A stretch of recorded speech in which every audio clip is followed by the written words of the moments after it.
Anshul and I'm going to show you how to apply Eylure's Line and Lash. Line and Lash is a new game-changing way of applying your lashes. It makes lash application so easy that anyone can do it.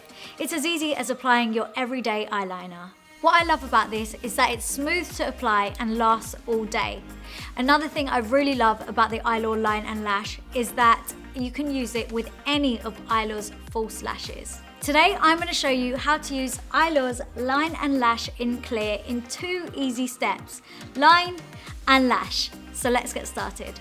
Give it a good shake before you open. Step 1. Apply line and lash to your eyeline, ensuring that the line you create is as long and wide as the lash band you are using. Make sure you cover the inner and outer corners. This will keep the lashes from lifting at the edges. Apply 2 to 3 coats to ensure the lash will adhere. Step 2. Apply your false lash on top of your natural lashes and gently press to secure. Today, I'm using number 117.